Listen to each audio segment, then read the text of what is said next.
Bonjour et bienvenue dans l'art de briller. Je suis Lucie Lortola, coach pour entrepreneurs passionnés. Dans ce podcast, je vous partage des conseils business afin de vous aider à vivre sereinement de votre entreprise.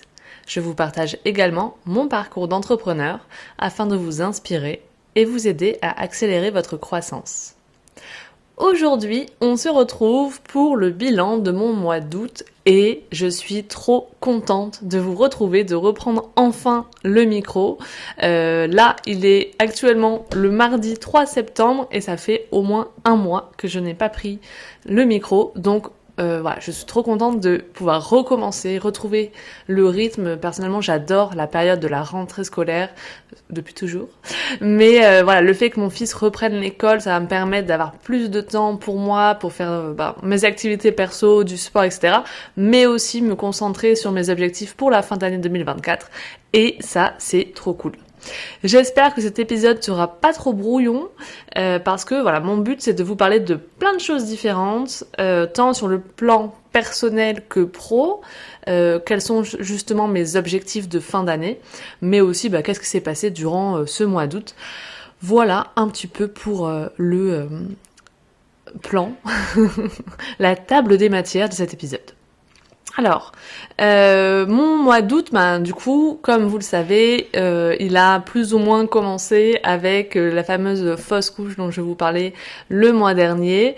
Et j'ai eu la chance, je trouve, d'avoir une communauté hyper bienveillante parce que j'ai vraiment ressenti ce besoin d'en parler sur Instagram au moment où ça s'est fait, parce que je sais qu'il y a beaucoup de personnes qui traversent des événements des fois pas faciles, que ce soit des deuils, voilà, la perte des personnes qu'on aime, une maladie, plein de choses peuvent arriver dans la vie, et à ce moment-là, quand on ouvre Instagram, ça peut nous paraître un peu vide de sens.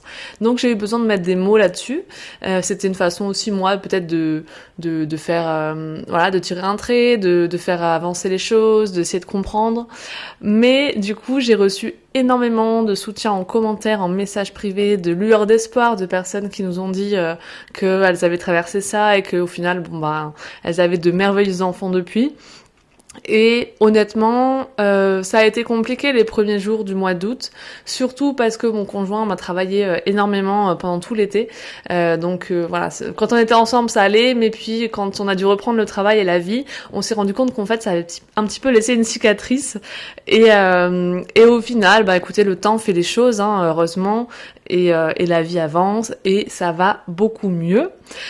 Et j'ai débarqué chez ma psy au mois d'août en disant voilà, il s'est passé ça, mais bon, tout va bien, vous inquiétez pas, c'est bon, voilà, ça va mieux. Et en fait, elle m'a pas du tout fait, fait parler de mon mois d'août, mais justement, elle a pris le temps de s'intéresser à cet événement-là. Et avec elle, on a fait ce qu'on appelle de l'autonomie thérapeutique, où en fait, on a passé toute une séance à se connecter un petit peu au ventre, à l'utérus, à faire le deuil du bébé, à le laisser partir, à lui transmettre le message qu'on voulait et ensuite à refleurir l'utérus, comme on peut dire. J'adore les images de l'autonomie, j'en avais fait pour Eden quand j'étais enceinte et c'est trop mignon, voilà, de se dire que on fait son petit nid pour accueillir un futur bébé. Donc sur le coup, je me sentais pas du tout avoir besoin de faire ce travail-là. Et au final, ça a été une super séance où ça m'a libérée de quelque chose. J'ai eu l'impression que vraiment je passais à autre chose à partir de là. Et donc ça m'a fait trop plaisir de pouvoir faire ça et de finalement acter aussi. Et pas juste, des fois on se dit oui, c'est bon, on a passé à autre chose et qu'en fait, c'est encore un petit peu là. Et là vraiment, il y a eu tout un processus qui a été fait et voilà, ça a été trop chouette. Et du coup, quelques jours plus tard, je me suis bloqué le dos plusieurs fois ce mois d'août, évidemment. Quand tu es en congé, quand tu as un choc un peu émotionnel, voilà, ton corps te parle, hein. Et du coup, je suis allée voir une ostéopathe qui, par chance, par hasard, je ne sais pas, fait aussi de la psychogénéalogie et qui naturellement en fait m'a dit voilà, je ressens que pourquoi pas vous auriez besoin ou vous auriez envie de faire de la psychogénéalogie. Donc en fait, c'est l'analyse de ton arbre généalogique et notamment pour savoir quels traumatismes familiaux tu as pu recevoir. Peut-être qu'il y a eu des agressions sexuelles, de l'inceste, peut-être plein de choses comme ça dans les générations précédentes qui font que aujourd'hui, dans ton corps, il y a des choses qui se passent et potentiellement expliquer certains événements de ta vie ou certaines réactions, certaines relations que tu peux entretenir aujourd'hui, ce que tu recherches dans tes relations, etc. Donc personnellement, je trouve ça hyper intéressant. Mais ça fait longtemps que je m'intéresse à ça. Enfin, voilà, que ce truc de la psychogénéalogie, ça me parle parce que, en plus, je connais un petit peu l'histoire des générations précédentes et je pense qu'il y a un petit besoin quand même.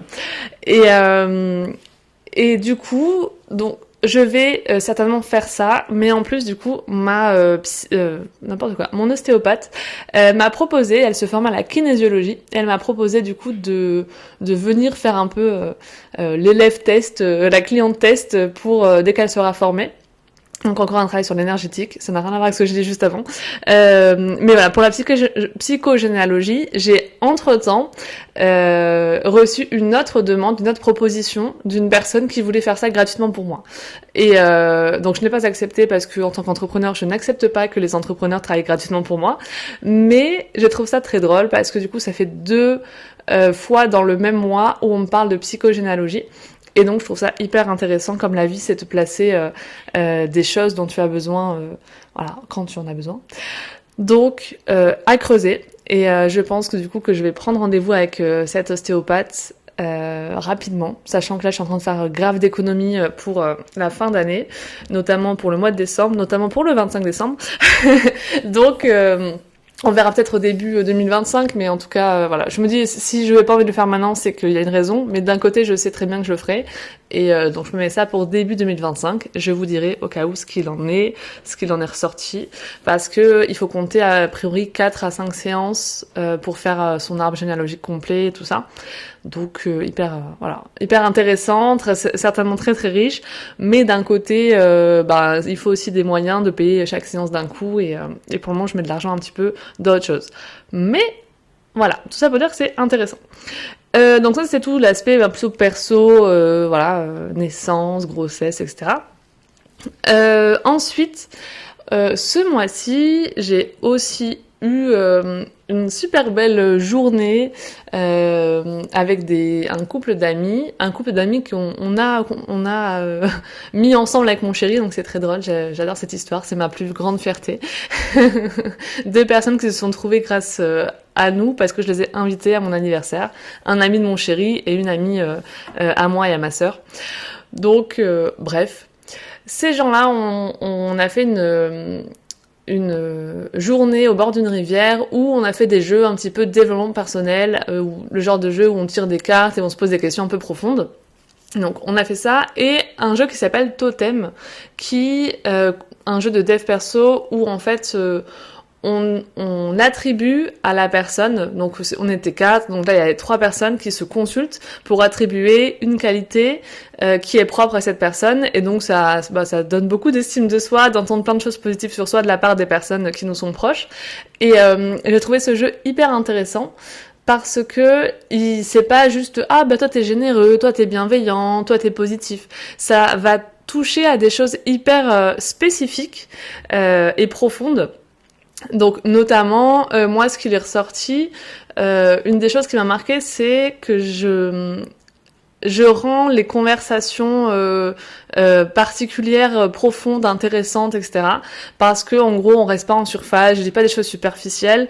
Quand je parle, c'est pour aussi aller creuser les choses, etc. Et donc c'est vraiment quelque chose qui moi m'anime dans la vie, mais de voir à travers les autres que ça peut être une qualité, je trouve ça hyper intéressant. D'ailleurs, ça fait partie intégrante de mon métier, donc c'est assez drôle aussi. Et par exemple, mon chéri qui est très positif, empathique, etc., il a eu l'idée qu'il sait apporter son soutien, lire en fait dans les émotions des personnes et y apporter son soutien au bon moment.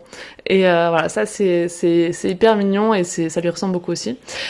Donc pourquoi je vous parle de ça ? Parce que je pense qu'en fait en tant qu'entrepreneur, on a cette tendance, on est très bon pour voir ce que les autres ont de spécial, mais pour nous-mêmes, c'est un peu compliqué.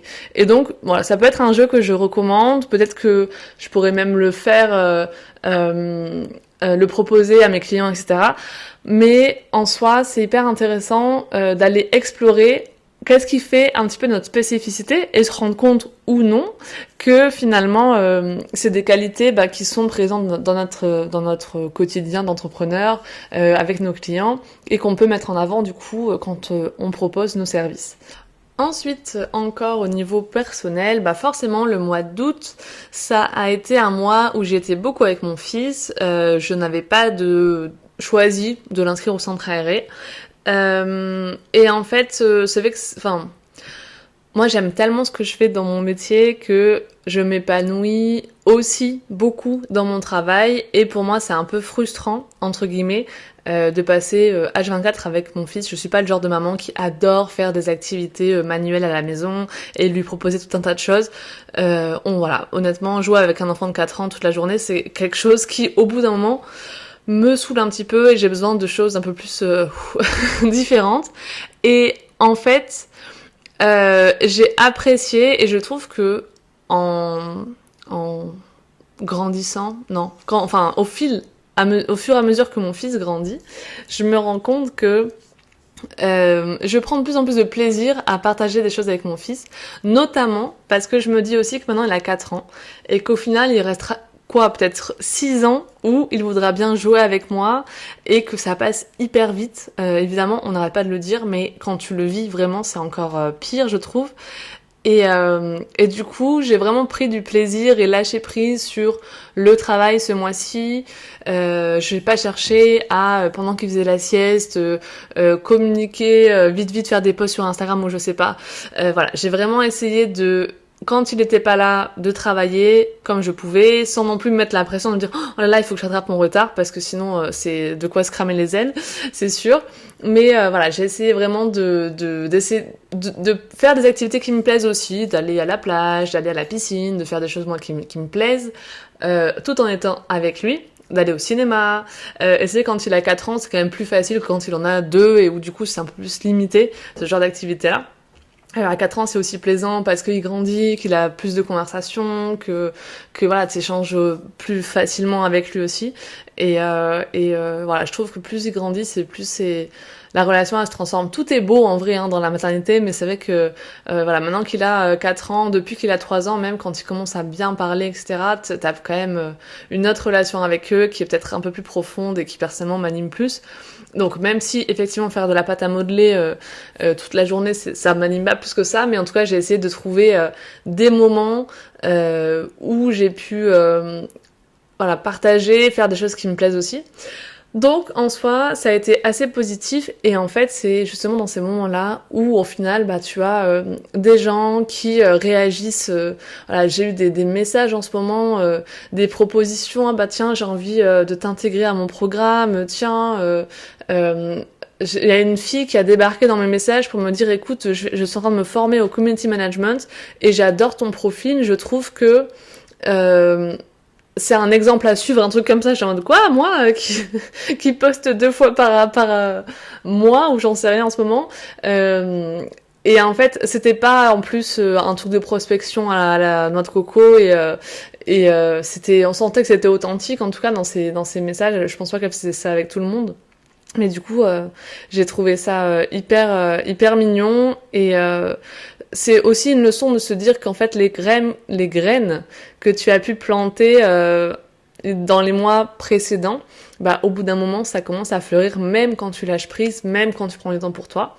Et donc ce mois d'août a vraiment permis ça et a permis que je sois dans ce mood de rentrée où clairement je suis à 3000%. J'avais trop hâte que ce soit la rentrée, que mon fils reprenne l'école, en plus il adore ça, que du coup on puisse retrouver un rythme un petit peu plus le rythme d'habitude de la vie scolaire, de l'année scolaire et de retrouver moi je sais que j'essaye d'avoir un planning un petit peu prédéfini. Je sais que le jeudi après-midi je vais à l'escalade, que le mercredi après-midi j'essaie d'aller nager, etc. Et du coup de pouvoir refaire ça parce que quand j'avais mon fils je pouvais pas forcément me permettre ça des fois. D'un côté, ça m'a permis voilà de recharger les batteries à fond, de faire la sieste avec lui, de faire des activités qui me font du bien, de partager des moments, de le voir grandir et de profiter de ça parce que je me dis aussi que c'est précieux ces moments-là. Et d'un côté, d'arrêter de courir aussi entre guillemets. Parce que dans le business, on est toujours en train de dire allez, c'est quoi la prochaine étape, c'est quoi l'après, c'est quoi mon objectif. Là, d'être plus dans le moment présent. Mais d'un côté, du coup, je suis on fire pour cette rentrée et c'est vraiment le message, je pense, de ce bilan d'août. Là, maintenant, je suis dans un mood où j'ai envie vraiment de reprendre ma communication, de continuer en fait à diffuser mon message, à partager ma passion de l'accompagnement des entrepreneurs parce que c'est trop précieux, que c'est trop important, que ça me parle trop.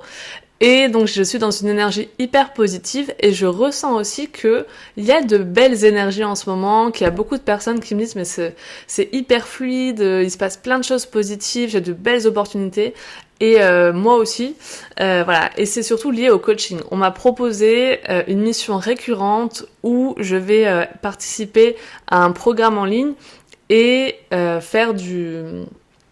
accompagner en fait un groupe de personnes qui se font coacher pour les aider, les motiver, les booster au quotidien, leur envoyer des messages tous les jours et typiquement d'être payé pour faire ça, je trouve ça juste génial. Bon, c'est déjà ce que je fais dans mon métier, mais voilà, là, que quelqu'un reconnaisse que je sois la bonne personne pour faire ça, je trouve ça trop chouette. Du coup, ça m'a donné l'envie de m'associer peut-être à d'autres coachs qui ont des programmes déjà, qui ont des fois besoin d'agrandir leur équipe parce que ils ont des programmes où ils peuvent pas être là tout le temps et disponibles tout le temps. Et en fait, je me dis finalement c'est un peu une façon de me saboter aussi, de vouloir à tout prix intégrer l'offre de quelqu'un d'autre plutôt que de vendre mes propres coachings et mes propres offres. Donc vraiment l'énergie en cette fin d'année, mon objectif c'est de vendre encore plus mon coaching d'un mois, en parler plus surtout et chercher aussi de la récurrence dans mes offres. Alors pourquoi est-ce que je parle de ça, la récurrence? Parce que récemment, j'ai entendu dire pas mal d'entrepreneurs, moi j'ai besoin de me faire coacher souvent. Et c'est vrai que moi par exemple je me suis fait coacher de l'année dernière et là je ressens avec cette rentrée, pourquoi pas de me refaire coacher. Et en général, je pense qu'une fois par an, en tant qu'entrepreneur, tu as besoin de te faire accompagner parce que tes croyances, elles évoluent, parce que ton niveau de business évolue, parce que peut-être tu veux changer de business model, de positionnement, il y a des choses qui te conviennent plus, ou alors t'es dépassé parce que t'as trop de charge mentale. Il y a toujours une raison de se faire accompagner et de faire du coup un point, de prendre ce temps-là pour faire un point dans son business. Et du coup, je me dis, je peux créer une offre où les gens ils auront envie de revenir en fait peut-être une fois par an parce que ils savent que je vais débloquer de nouvelles croyances limitantes, que on va pouvoir aller ensemble à un autre palier de chiffre d'affaires, etc. Et donc voilà, je réfléchis un petit peu à cette offre-là qui serait donc pour des entrepreneurs peut-être plus avancés, qui gagnent déjà bien leur vie, mais d'un côté c'est un positionnement un peu différent. Je sais que voilà, ces gens-là, ils cherchent souvent des gens qui sont très dans l'ostentatoire, de dire je gagne des millions, etc. Comme je le disais dans un précédent épisode, je pense pas que tu as besoin de toi-même de faire 10 millions d'euros de chiffre d'affaires pour accompagner des gens à gagner plus. Mais bon, peu importe. Voilà, je cherche un petit peu quel positionnement prendre par rapport à cette offre. Voilà. Et donc, mes stratégies par rapport à mes objectifs, du coup je pense que l'objectif numéro 1 comme je disais, c'était vraiment plus de vendre plus mon coaching parce que je me plains un petit peu que je fais pas assez de ventes entre guillemets, mais d'un côté est-ce que j'ai vraiment parlé toutes les semaines de mon offre? Est-ce que je l'ai entendu il y a pas si longtemps, mais est-ce que sur tous mes supports de communication, on sait ce que je fais, on sait ce que je vends? Bah, carrément pas. Par exemple, sur le podcast, je pense que je n'ai jamais parlé de ce coaching d'un mois, de ce qu'il apporte, etc. Donc ça, j'ai envie de le travailler en cette fin d'année. Du coup, comment est-ce que je vais faire pour vendre plus, trouver plus de clients? Mes objectifs, c'est de continuer un petit peu ce que j'ai fait parce que je me rends compte que ça fonctionne. Parce que comme je le disais, ma cliente là du mois de septembre, elle est arrivée en suivant exactement le parcours client que j'avais déterminé. Elle a été recommandée, mais elle m'a trouvée sur Instagram, puis elle a écouté mes podcasts, puis elle a un petit peu cherché sur mon compte Instagram d'autres posts, et là elle a été convaincue et elle est passée à l'achat. Donc conserver la stratégie que j'ai sur Instagram, même si j'ai pas des milliers d'abonnés, je trouve que mes posts, ils ont un super engagement, tant au niveau des commentaires que des likes. Je vois des comptes qui ont des fois bien plus d'abonnés et qui clairement, ils ont pas l'air d'atteindre énormément de personnes. Et aussi continuer du coup le blog, le SEO, parce que j'ai essayé ce mois-ci de faire de la pub sur Google. Bon, j'ai mis un petit budget de 50 €, donc clairement je pense pas que j'allais gagner des milliers des cents, mais voilà, c'est pas quelque chose qui me convient, c'est pas quelque chose qui me plaît, je trouve pas ça hyper intéressant à faire par rapport à écrire des articles de blog. Je pense que l'essentiel en fait de ta communication doit te ressembler. C'est pour ça que ChatGPT et les contenus creux sur Instagram n'en a pas besoin. Il y a vraiment l'important, c'est de parler à ton client idéal de la façon où il va se retrouver dedans, et où toi on va quand même pouvoir identifier ton message, tes valeurs, etc. Je pense que c'est une de mes forces, je pense que j'arrive à le faire assez bien, tant sur le blog, d'ailleurs ce que je fais aussi avec mes clients en SEO, transmettre leur personnalité, mais aussi dans mes posts sur Instagram, mais aussi dans mon podcast, et donc j'ai envie de continuer tout ça, la stratégie sur Insta, le blog et le podcast, sans forcément faire plus, parce que j'ai fait plus d'épisodes au mois d'août, alors c'était peut-être pas le bon mois, j'ai publié plus d'épisodes de podcast au mois d'août, mais ça s'est pas trop senti dans mes statistiques d'écoute. Donc clairement, pourquoi se dépêcher de faire des choses alors qu'en vrai, le rythme que j'avais jusqu'au mois d'août, ça allait très bien. Et ensuite, qu'est-ce que je voulais faire d'autre ? Oui, donc parler plus de mes offres, surtout parler de mes offres. Mon objectif, c'est au moins une fois par semaine, de façon différente. Et ça, c'est un challenge que j'adore. J'adore faire ça. Trouver des histoires à raconter pour essayer de donner des conseils et ensuite d'aller vers l'offre. Je trouve ça hyper sympa à faire. Et voilà. Personnellement, j'adore faire ça. Et j'aimerais bien apprendre aux gens. Je pense que ce sera l'objet de ma prochaine formation, de comment faire ça, comment amener ce message. Ensuite, du coup, c'est me concentrer sur une seule offre, mais j'aimerais bien aussi créer une espèce de récurrence dans mes coachings, comment trouver une offre peut-être qui soit différente pour d'autres entrepreneurs plus avancés, etc. J'arrive pas encore à identifier vachement ça. Je pense que j'ai aussi des croyances qui me bloquent en me disant mais je suis pas capable d'accompagner ces personnes, ou peut-être que je suis pas la personne qu'elles attendent plutôt, et comment les persuader qu'eux.